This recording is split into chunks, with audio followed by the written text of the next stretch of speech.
এবার 17 তারিখে পিতৃপক্ষের একাদশী পড়েছে। খুব একটি মহত্বপূর্ণ একাদশী। প্রত্যেক মাসে দুবার করে একাদশী আসে, কিন্তু এবার পিতৃপক্ষ 21 তারিখ পর্যন্ত আছে। তো পিতৃপক্ষ অনেক অনেক গুরুত্বপূর্ণ। এটি গরুড় পুরাণে, পদ্ম পুরাণে এবং অগ্নি পুরাণে এই পিতৃপক্ষের মাহাত্ম্য ভীষণ গভীরভাবে দেওয়া আছে। তো এইবার যে একাদশীটা এসছে, এটি পিতৃপক্ষ একাদশী, খুব গুরুত্ব একাদশী, বুধবারে পড়েছে। তো এইবার যে একাদশীটি আছে খুব ভালোভাবে পালন করতে হবে, কারণ পিতৃপক্ষ, পিতৃলোকে আমাদের পূর্বপুরুষরা ওখানে বিরাজমান। যদি এই একাদশী ভালোভাবে যদি পালন করেন, তাহলে আমাদের পূর্বপুরুষদের সদ্গতি হয়, তারা মুক্তি পেয়ে যায়, স্বর্গে গমন করে। যদি তার নাতি বা কেউ সন্তান যদি এই পিতৃপক্ষের একাদশী যদি ভালোভাবে যদি ব্রত পালন করে, যদি উনি নির্জলা করে বা ফলাহার বা জলাহার বা অনুকল্প প্রসাদ খেয়ে যদি ভালোভাবে একাদশী পালন করে, ভগবান নারায়ণের যদি রাধা মাধবের যদি পূর্ণ ভক্তি সহকারে যদি ভগবানের সেবা পূজা করে এবং গো মাতাকে যদি ভোজন করায় এবং কোনো বৈষ্ণব সেবা করে, তাহলে তার পিতৃপুরুষ যে আছে, তার পূর্বপুরুষ মুক্তি পেয়ে তারা ভগবানের ধামে গমন করবে। তো এটি খুব গুরুত্বপূর্ণ। আজকাল কেউ এইসব বিষয় জানে না। পিতৃপুরুষ কি, আমাদের পূর্বপুরুষ যদি অসন্তোষ হয়ে থাকে, তাহলে আমাদের জীবনে খুব দুঃখ বাধা আসে।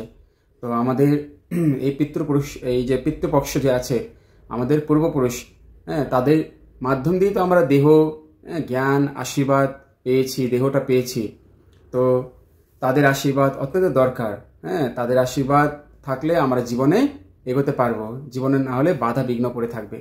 তো এই যে একাদশীটা এসছে, এই একাদশীটা একদম মিস করবেন না, কারণ আপনার পিতৃপুরুষের যদি আশীর্বাদ থাকে, তাহলে আপনার সব কিছু কাজে আপনার সাকসেস, শুভগতি হবে, আপনার সব কিছু কাজে ভালো, আপনার ভালো দিন শুরু হবে বলতে গেলে। এটি শাস্ত্রতে বলা আছে যে পিতৃপুরুষ, যে পিতৃপক্ষ যে একাদশী করেছে, সেটা খুব অতি সহকারে, যত্ন সহকারে যেন পালন করা উচিত। সেই দিন আপনি ভোরবেলা উঠতে পারেন, উঠে আপনি ভগবানের সেবা পুজো করে নেবেন। মহাদেবকে আপনি বেলপত্র দিয়ে আপনি পুজো সেবা করবেন, জল অভিষেক করবেন। যদি আপনি ভগবানের অভিষেক করতে পারেন বাড়িতে, তাহলে খুবই ভালো। না করতে পারলে কোনো ব্যাপার নেই, আপনি হরিনাম জপ করবেন, ভগবানের মন্দিরে যাবেন, গৌমাতাকে ভোজন করাবেন। যদি বৈষ্ণব সেবা করতে পারেন, বাড়িতে করতে পারলে খুব ভালো, এবং মন্দিরে করতে পারলেও আপনার খুব ভালো হবে, মঙ্গল হবে। যত পারলে আপনি ভক্তি সেবা কার্যগুলো করবেন। যারা তো অনেকে তো আছে যারা ভক্ত নয়, তারা তো পিতৃপক্ষ এগুলো কিছুই জানে না। এই যে মাছ, মাংস, ডিম খাচ্ছে, কত রকমের কুকর্ম কাজ করছে, একাদশী ব্রত করছে না, তো পিতৃপুরুষরা কিন্তু কখনো সন্তুষ্ট হবে না।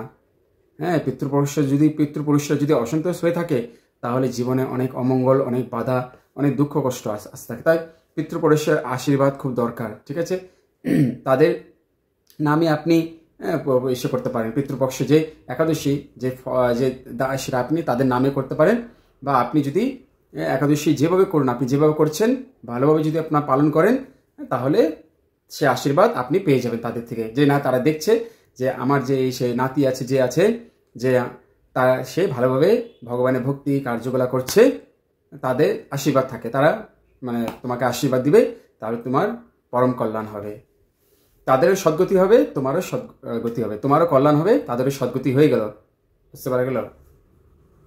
তো পিতৃপুরুষ, এটা আমাদের পিতৃপুরুষ এটা আছে, পিতৃলোক আছে একটা, যেখানে পিতৃপুরুষের অবস্থান থাকে, তো তারা স্বর্গে গমন করে। তো একাদশী মহাত্মের মধ্যে একটা লীলা কাহিনী আছে, যেখানে নারদ মুনি দেখা করতে গেছে, তার বাবা নরকে বন্দী হয়ে আছে, নরকে আছে।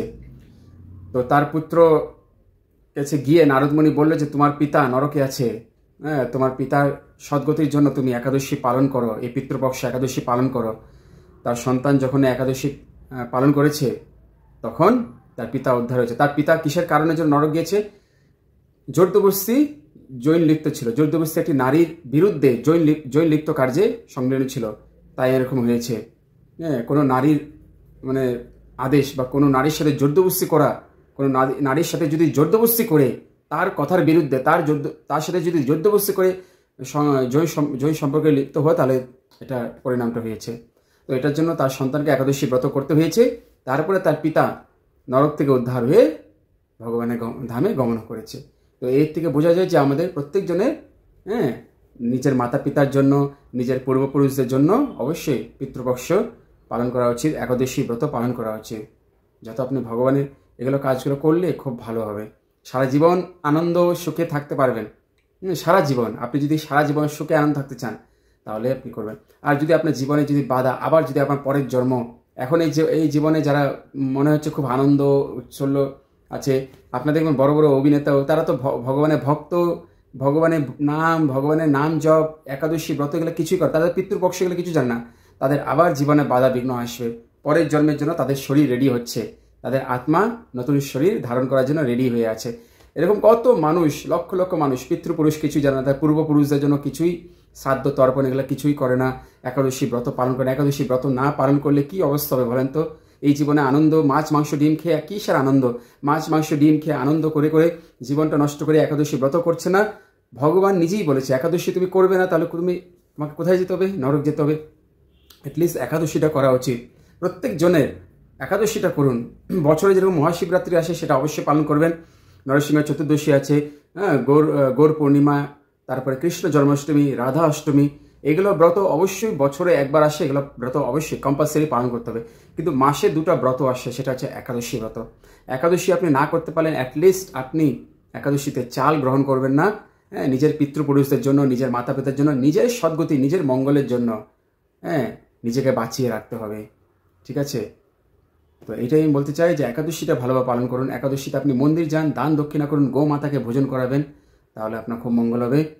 তো এটাই আমি এখানে বলতে চাই যে আপনি ভগবানের থেকে দূরে ভাগলে, আপনি ভগবান থেকে যদি দূরে পলায়ন করতে চান, তাহলে ভগবানের থেকে আপনি দূরে যেতেই পারবেন না। আপনার একদিন না একদিন তো ভগবানের কাছে যেতেই হবে। আপনাকে একদিন না একদিন আপনার আত্মাটা উদ্ধার হতে হবে। হ্যাঁ, ভগবানের কাছে শরণ নিলে কী হবে? ভগবান আপনাকে সুখ আনন্দ দান করবে, তার সাথে আপনার ভক্তিটাও থাকবে। হ্যাঁ, যারা যারা মদ খাচ্ছে, সিগারেট খাচ্ছে, এনজয় করছে, পাবে যাচ্ছে, যাচ্ছে, তারা জীবনে মনে ভাবছে যে অনেক সুখী আছে। তারা হোটেলে যাচ্ছে, ঘুরছে ফুরছে, একাদশী ব্যাপারে কিছু জানে না, পিতৃপক্ষের ব্যাপারে কিছু জানে না, কীভাবে করতে হবে একাদশী। এগুলো আজকাল তো ইউথ ছেলেমেয়েরা তো একাদশী মানেই কি কিছু জানে না। একাদশী কাকে বলে, একাদশী না করলে কি হয়, এগুলোর উপরে কোনো বিশ্বাসই নেই। তার জন্য তো আজকে সব কিছু মানুষ ধর্মান্তরিত হয়ে যায়। মানুষের মন খুব কমজোর, মানুষের মন তার নিয়ন্ত্রিত নেই। কারণ চন্দ্রমা, গ্রহ দোষ, চন্দ্রমা, ভগবানের নাম, ভগবানের মন্দির যাবে না আজকাল ছেলেমেয়েরা। তো এটাই তো, খালি রিলস বানাবে।